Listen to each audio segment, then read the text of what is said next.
Hi, Mr. Flaherty here, and we're going to be talking about feudal society.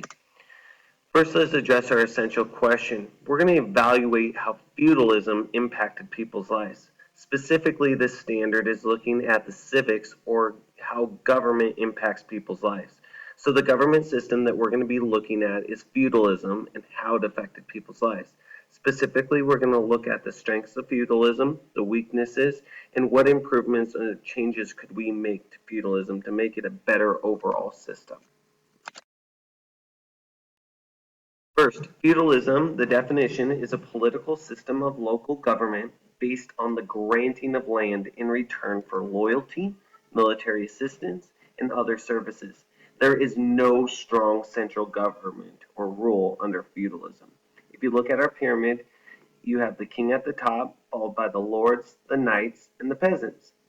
Most of these are supported, just like the definition, by loyalty, which are given to the king in exchange for land and different goods and services. Now, how did it get started? Well, it all got started with the fall of the Roman Empire. And it happened as Rome lost some of its power. You had a lot of invasions from outside the empire. So you have from the north, the south, and the East coming in and taking over parts of Rome.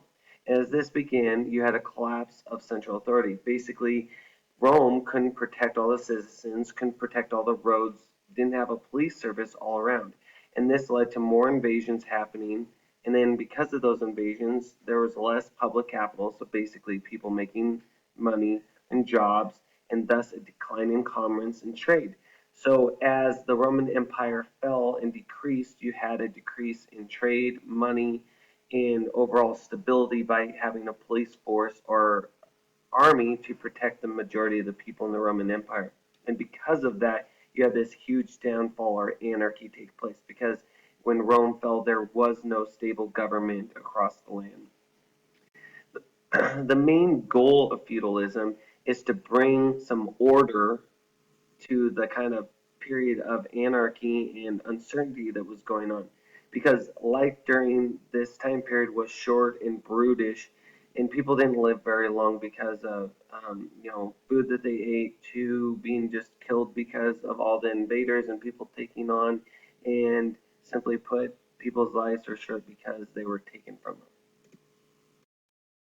Let's look at kind of the organization. You have the king at the top. He owned all the land and he retained about 20% of the land for his own use. That's right. So he gave away 80% of his land. The reason why he gave away his land was to get power. He gave away his land to the barons, which were the most powerful nobles in the land. So they had about 55% of the land is granted to his barons. The barons, tenants, and chiefs granted their land to lower nobility, and those lower nobility were sometimes knights, and sometimes they granted it to other knights. And what it was is just they promised their loyalty and support to the king when they needed it. So basically, the king bribed these people to give them land by giving them land for protection. Now, the peasants at the very bottom, in return for land to work so they wouldn't die, in protection, they basically became slaves of the land owners. So the knights, the barons, even the kings themselves that they worked for, these peasants otherwise would have been killed or taken as slaves by other people. So at least they had their lives. I don't know if that sounds that great. Now, the church plays an important part in here because the church is actually granted about 25% of the land, if you notice in the top left here. So the church in turn gave support for the king that he was a holy person and therefore the peasants and the nobility should follow the king. So is in this again kind of bribery system where that the king was supported by the barons in the church by giving and granting them land and titles. Now, here's a emoji, a medieval castle during this time period, and you might be like, that name doesn't sound very familiar or very European. You're absolutely right. It's actually a castle in Japan. And a lot of people think, oh, that's just this English and European Middle Ages. But actually, the Middle Ages and this feudal society happened all around the world. Since we're discovering world history together, you should learn about feudalism going on in Japan as well. Here's parts of a medieval castle that you could explore and take a look at if you want to look in more detail in the PowerPoint. What is a knight? Well, almost all nobles were knights. Training began when you were 7 as a page under the guidance of a lady or manor. You became squires at age 15 and were trained by other knights, and those deemed worthy were dubbed knights by the king. Now, who were knights? Knights were usually nobility sons that were the second born. The firstborn took after the father, and what happened was is when the dad died, he passed all rights to the land, and all of his wealth goes to the firstborn son. So what happens if you're number two? Well, sorry to say, you have two choices. Your first choice is that you can go join the clergy, swear off women and having a family, and try to work your way up through the church to get power. And your second choice is you can become a knight and have a short life because you're going to be in battles and fighting in the hopes that you will gain fame and wealth and riches through plunder, as well as maybe the king will grant you some land nobility like your older brother who didn't have to work for anything they got. Let's see, we're going to go on to the road to a knight. So you started as a page, you moved up to a squire, and then you moved up to a knight. You might notice in jousting matches and things like that, the squire is the person that's like holding the joust, traveling with the knight, basically being a servant to the knight to learn how to truly become a knight. Really important stuff. Chivalry is a code of conduct that is dictated knight's behavior.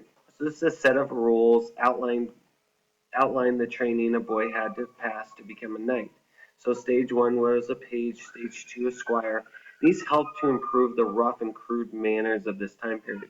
It also added a conduct of what a knight should follow because really they traveled the land with the only weapons and could do whatever they wanted. So if the knights didn't really have a code of conduct, they could go around and subjecting people to their brutality or taking whatever they wanted.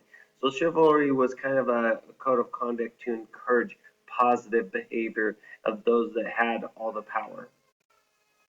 A medieval manor. This is where the serfs, the knights usually lived. This is like a small town.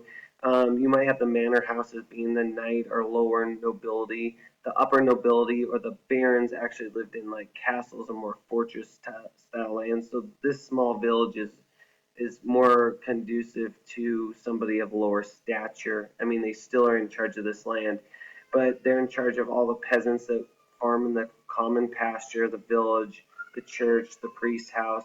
You had the lands that they were going to do in spring planting, fall planting, the fallow fields where they were going to just let things grow. And what they did is the lower nobility provided the king with some food and items, and that's what got kind of passed up the chain. Life on the medieval manor, it was hard work. Notice the farming was all done by hand.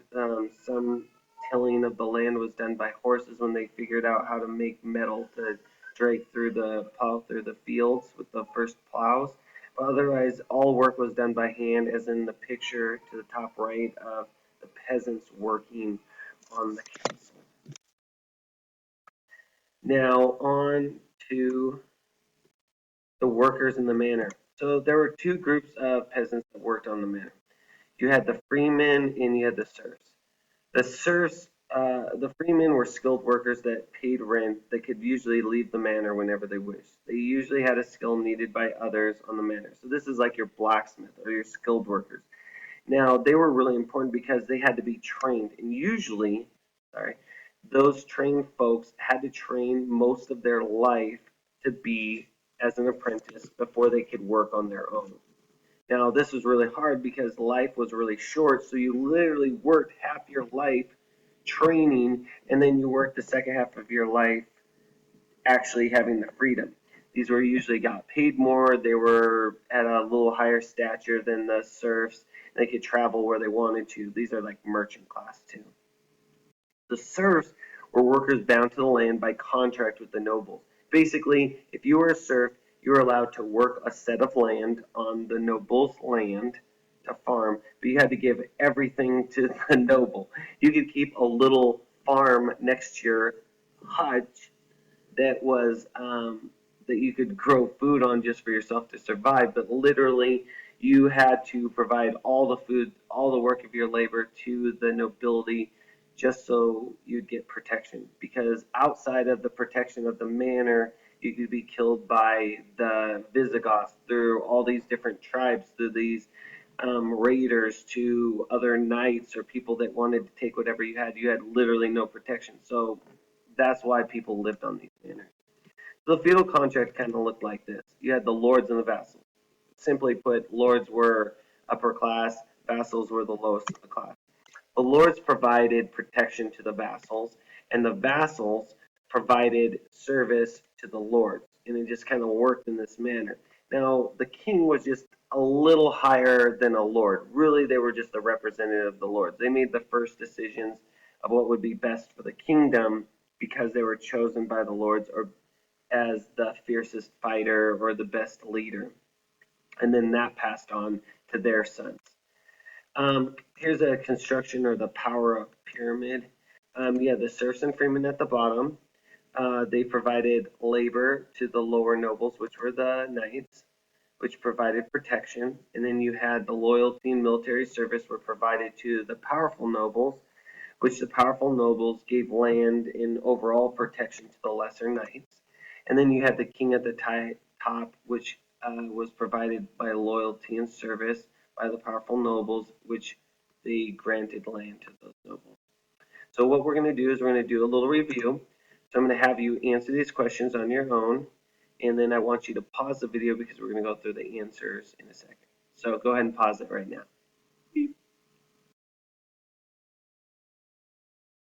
All right, let's check out our answers.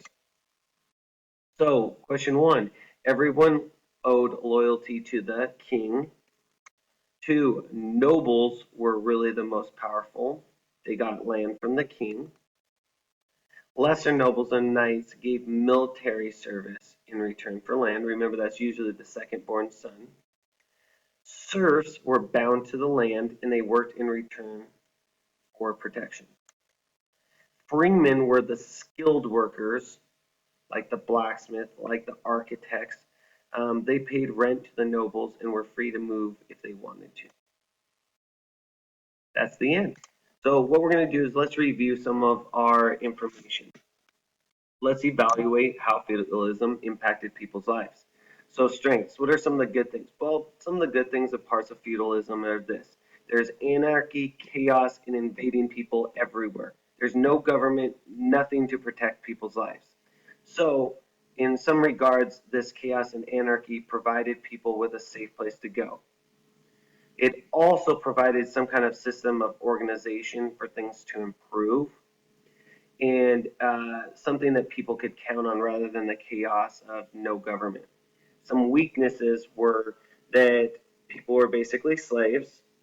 People were born into a system where they were lower class and they could never get higher and they could never choose what they wanted to do. And I think that you can kind of continue to add on to some of the weaknesses as you come up with them. But as we can see, there's probably a lot more weaknesses than there are strengths. What I'd like you to do is think of some of the improvements or changes you would want to make to feudalism to make it a better place. Finally, your assignment is to choose one of these roles. You can be a lord, knight, or peasant, and I want you to write a quick description of your role in the feudal society. What were your jobs? What did you have to do? What were the benefits? What were the downsides? What I want you to do is write a persuasive paragraph, so 5 to 7 sentences, why feudalism is a good or bad way to organize society. Does that end?